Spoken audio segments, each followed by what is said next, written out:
हंडपा स्वास्थ्य केन्द्र में मिलुची एक्सपायरी मेडिसिन।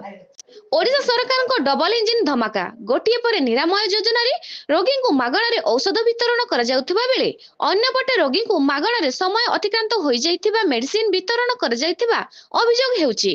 एपरिकी घटना आठमल्लिक विधानसभा निर्वाचन मंडली अंतर्गत किशोरनगर ब्लॉक अंतर्गत हंडपा स्वास्थ्य केन्द्र रे देखिबाकू मिलिची। ग्रामर दुला खान शनिवार दिन हाथ आंगुठी करा जाइथिबारु ड्रेसिंग करिबाकू जाइथिले, मात्र एक्सपायरी आयोडीन देबारु से मना करी दायित्व रे थिबा फार्मासिस्ट को ए विषय रे कहिथिले। संपुक्त फार्मासिस्ट उत्तर रे कहिथिले जे नुआ मेडिसिन आमको स्वास्थ्य विभाग जोगै देउ नाहंती, तुमे काहाको अभियोग करबा कथा कर। से ब्लॉक रो समस्त सदस्य ग्रामवासी और गणमाध्यम प्रतिनिधि मानकू डकाई मेडिसिन सह थाना रे एतरा दैचंती।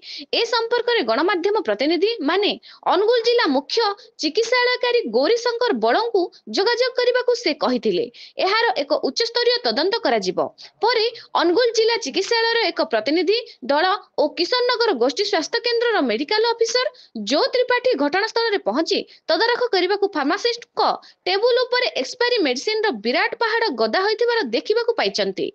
कार्यानुष्ठान ग्रहण केबे निया जिवो ग्रामवासी अपेक्षा करचंती। Bureau report news Odisha TV. Bahuda Yatra नुनुकापसी रे धूमधाम रे पालित। अनुगुल जिला आठमल्ली उपखंड अंतर्गत बोइंडा छक नुनुकापसी ठारी बाहुड़ी यात्रा महा आडंबर रे पालित होई जाईची। एई रथ यात्रा को प्रथमे राकेश मिश्र और तांको सहयोगी मानक द्वारा रथ यात्रा आरंभ करथिले, जहाकी रथ यात्रा धीरे धीरे भक्तों समागम बढ़िबारे लागिचे। 15 वर्ष हेबो रथ यात्रा होई आसुछि। प्राय 1000 भक्तों समागम होइतिला। ठाकुरंको माउसी मां मंदिर ठारी पूजा अर्चना आरंभ होई पहंडी कार्यक्रम होइतिला। रथरे बसिथिले चतुर्थ मूर्ति। रथ को टाणी टाणी भक्त माने मंदिर ठारे शांति श्रृंखला सहित पहुंची थिले। पूजक जगत मोहन मिश्र और राकेश मिश्र नीति नियम अनुसार पूजा अर्चना करुथिले। गजपति महाराजा सेवा कार्य रे दीपक कुमार साहू और ओम प्रकाश दास छेरा पोहरा करथिले। मंजुलता साहू, बाबुना साहू और समस्त भक्त मानक द्वारा रथ यात्रा को साफल्य मंडित करथिले। जो रथ यात्रा होजी आपन केम लागुजी? बहुत भल लागुची। केते वर्ष हेलानी? मु रथ यात्रा मो ये मु आज की बुआ आसी मते हेलानी 50-60 वर्ष 50 वर्ष हे गला। 50 वर्ष पर मु रथ यात्रा करथली 7 वर्ष पर 7 वर्ष मु टाणी थली गोटमा रथ प्रथमा गोट टाणीली मते 9 वर्ष हे गला। मो बापा कहली मो बापा मते गोटमा रथ पसंद लागुनी ते मो पई रथ करि दियो।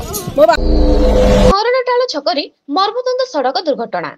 आज दिबा प्राय 12 घंटा रे बलांगीर सदर थाना अधीनस्थ धुमामार निवासी शशिनाग और किशोरबाग 2 चकिया स्कूटी जोगी पाटणागढ़ पटरु घर को फेरुवा बेले बलांगीर पटरु द्रुत और बेपरुआ गति रे आसी 4 चकिया कार जार नंबर ओडी O3 S6449 टी आसी जोर रे सामना पटु धक्का देबारु स्कूटी रे थिबा 2 जण जाक आहत होइचंती।